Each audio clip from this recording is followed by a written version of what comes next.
It's no exaggeration to say that Clinton supporters are devastated by this outcome.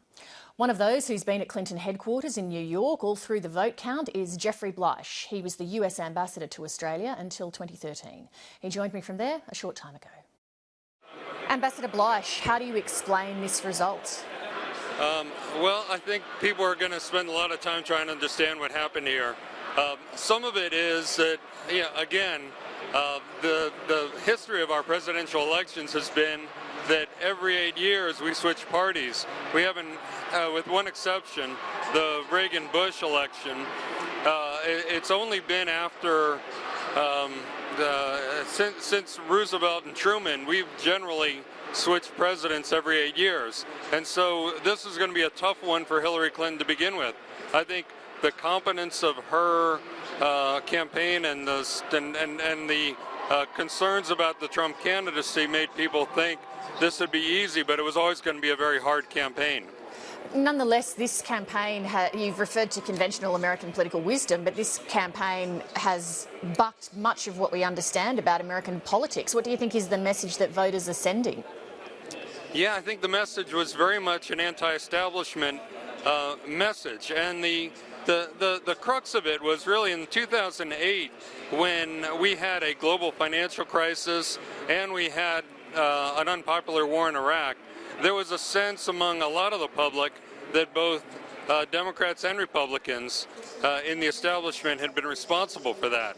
I think coming out of that experience, once people overcame just the challenge of day-to-day grind, trying to, hold a job and not lose your house, they want to express anger towards government and the establishment that existed on both sides. And so you saw that in Bernie Sanders' campaign, you saw it in the Donald Trump campaign, vanquishing all of his establishment challengers. So this really, I think, reflects that feeling. Well, given that feeling has been evident for a while, that voters are sick and tired of business as usual, politics as usual, why did the Democrats make the mistake of endorsing a candidate like Hillary Clinton, who is the ultimate Washington insider? Yeah, I think the general feeling was that while that feeling existed, that it wouldn't be as strong and as big as it was. If you look at all the polling data and pundits and everyone else, including some of the most experienced ones, they really didn't see this coming. And a part of it was, I think polling has changed, technology has changed, media has changed dramatically in the last 4 years. And so a lot of the things that people counted on and thought would be predictable proved unpredictable. What is going on with opinion polling that it's not capturing these sentiments to their full extent? I think the challenge with opinion polling is that a lot of people have gotten tired of the fact that they feel manipulated by the political system.